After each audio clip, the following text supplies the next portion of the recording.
আসসালামু আলাইকুম, welcome to ঈশ্বর ফোরচার বাংলা। আজকে আমরা পড়বো আমার বাংলা বই দ্বিতীয় শ্রেণী পাঠ 7। কার চিহ্ন দিয়ে শব্দ বানাই, কার যোগ করি। চল শুরু করা যাক। এখানে প্রথমে আছে আকার, আকার দিয়ে ককার কা, এখানে ক দিয়ে হবে।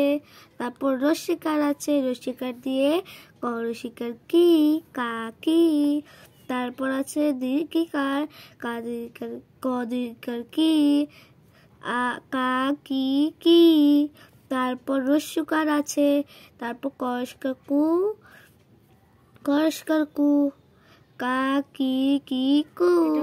এটা হলো দীর্ঘকার, এটা ক দিয়ে হবে।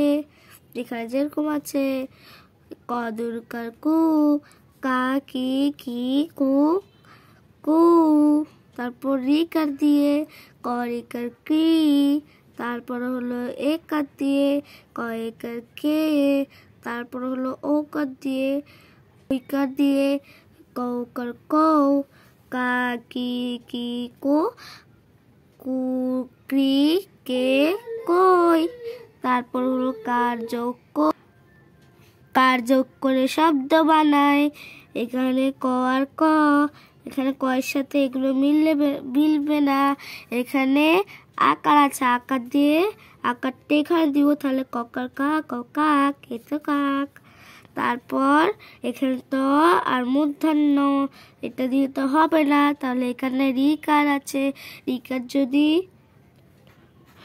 তার সাথে যদি যোগ করে ফেলি তাহলে কি হবে, তৃণ। এটা হলো কাক, এটা হলো তৃণ।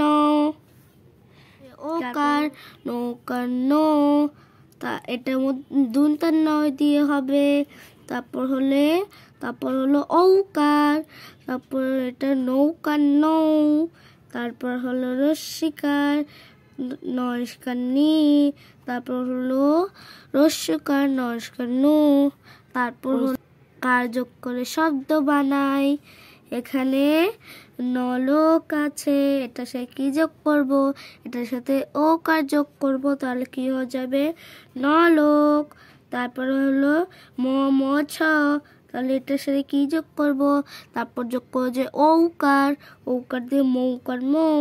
তারপর এখানে এই আকারটা এখানে যোগ করব, তাহলে মৌমা, এটা সে কি যোগ করব, এখানে রস্যিকার আছে, রস্যিকার সাথে এটা যোগ করব, ছ রস্যিকার ছি, মৌমাছি। এখানে এটা হলো নলক আর এটা হলো মৌমাছি।